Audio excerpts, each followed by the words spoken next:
on se retrouve pour une nouvelle vidéo cette fois-ci pour faire la comparaison entre un châssis d'une 1/8 tout-terrain et précisément une MP9E de chez Kyosho et un châssis d'1/10 piste de chez HPI. Donc je vais mettre la caméra là.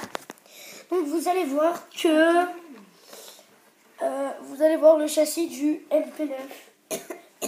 Donc voilà, il est comme ça. Et je vais vite l'enlever.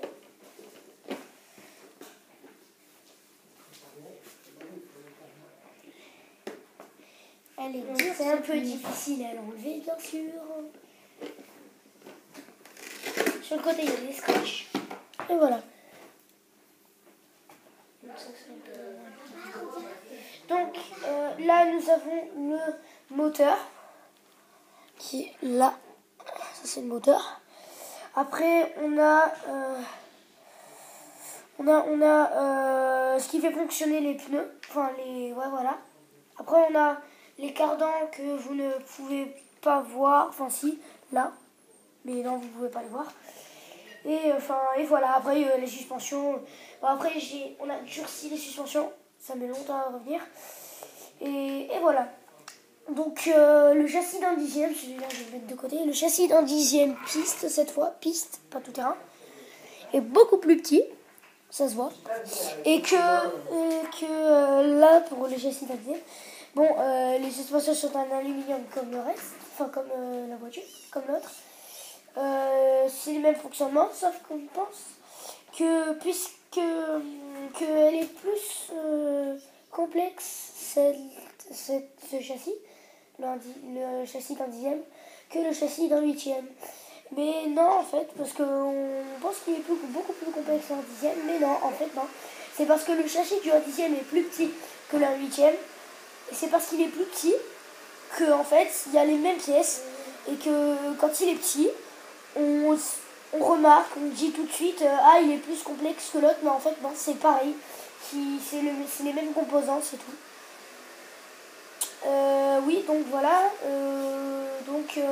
Je n'ai pas mis la batterie sur la MP9, mais il y a la batterie sur cette voiture.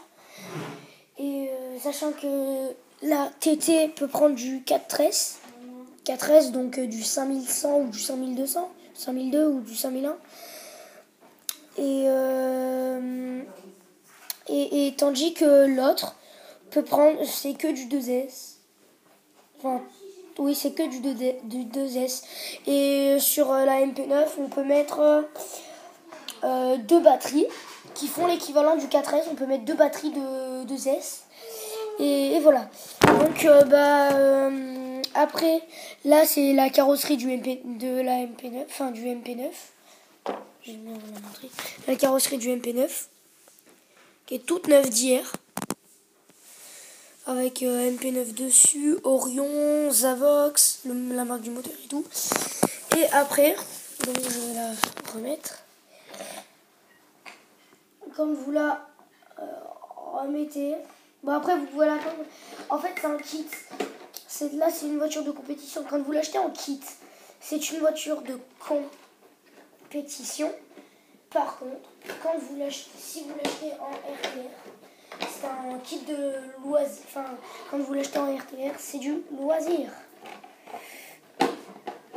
Donc après, c'est un peu, des fois, la galère pour la remettre, la carrosserie.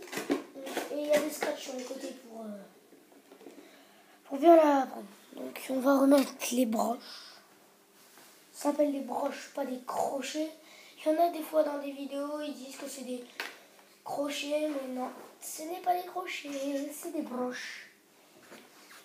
Par exemple, quelqu'un qui avait la MP9 précédente, l'ancienne, qui disait que c'était des crochets. Voilà. Par contre, c'est très difficile à remettre, bien sûr.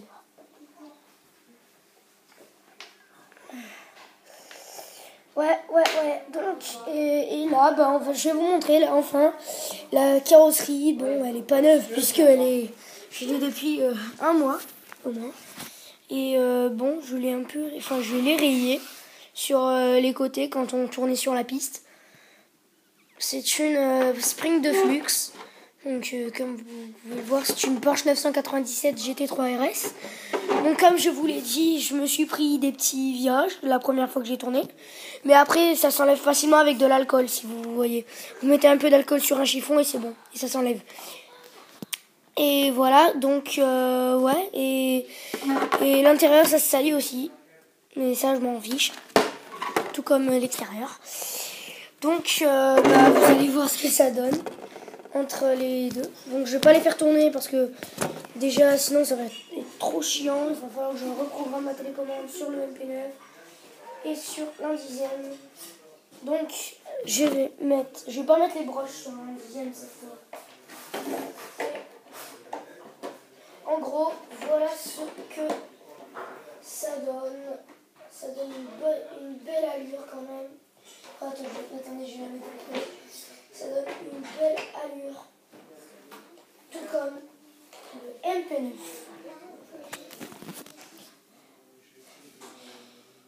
Sachant que la voiture, la Porsche, la Spring de Flux de chez HPI pèse 1,2 kg. Pèse, oui, 1,2 kg. Et sachant que celle-là, la MP9E, pèse 3,3 kg. Entre 3 kg et 3,5 kg. Donc 3,3 kg précisément. Voilà, j'espère que ça vous a plu. C'était Théo Chibob ou Théo, comme vous voulez, pour cette vidéo. Ciao, peace.